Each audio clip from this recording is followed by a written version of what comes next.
Hello everyone. In this video, we are going to see how design thinking can be experienced in a real-time work.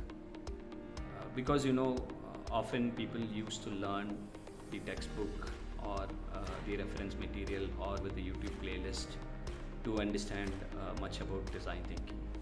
Yes, there is no doubt in that, but the real experience of design thinking implementation will teach you a lot of things, and it will take you into different dimension, different perspective.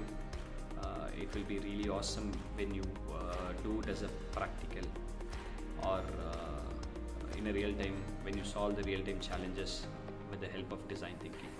Yes, I'm going to guide you with a few tips, and also this tips will make you to implement and take the problem as an assignment to work on.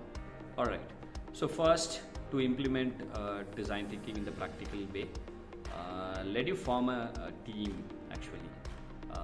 The team can consist of 3 to 4 members with a different background.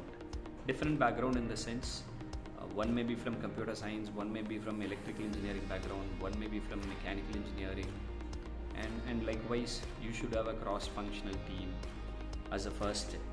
Alright, and this boot camp can be implemented practical with the 3 days of duration or 1 week of duration. It's all about the time that you had.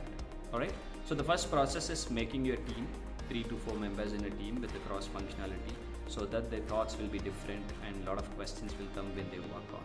So that's the real first step of design thinking when you had. Alright, their thoughts may be different, they may be a stranger. So for making them ease and comfortable with each other for a team, we should have ice-breaking sessions. So it may be quite fun, and maybe with a lot of team building activities and leadership activities. And at the day one, we can have these kind of ice breaking and fun and leadership activities as a first stage, and they will get introduced with each other. They try to know their talents and plus and minus and a lot of things. So this makes the team more powerful, and they try to mingle with each other, and they're ready to take up the design thinking challenge to work practically and get much exposure.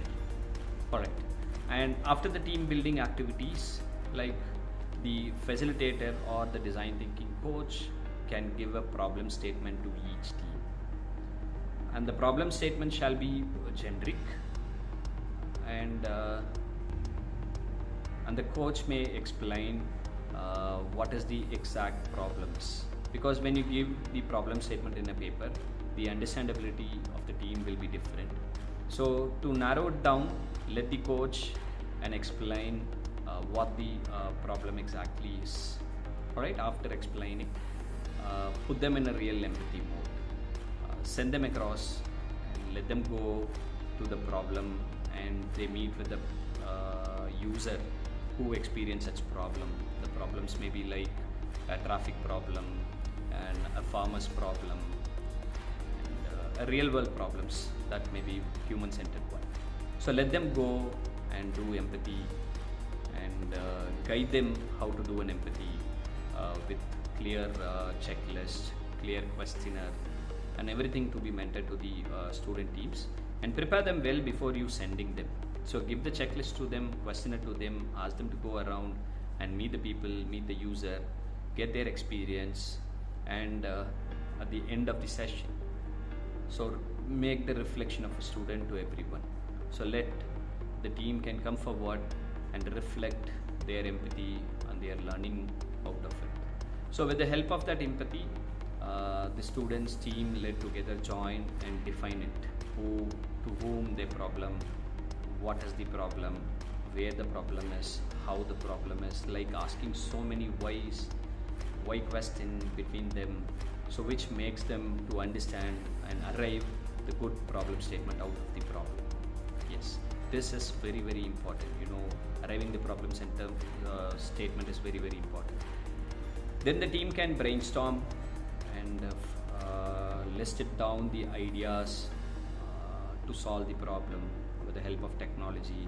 It may be an AR, VR, AI, IoT, or anything that is very trending nowadays. So let them sketch it. So in a day, in a couple of days or in a day, the empathy, define, and idea sketching will be over. So the next day, let them start to work with the prototype making, and they try to build prototype with each other. So whenever they feel whenever they feel not strong, so we always should have ice-breaking activity to make them active, and the coach has to guide them in every stage of it. So let the student go and sit anywhere and do their prototype and make the final prototype and review the prototype every day, reflect the student learning. At the end of the boot camp or a training module, so let the student teams can display the prototype that they developed, and please invite the members from outside. So let them watch it and give certain reviews to our students and make them shape towards the development. So when you do such kind of design thinking practical boot camp, the understandability of design thinking will be clearly reached to the student community. And try this in your classroom and share your feedback with us. Thank you.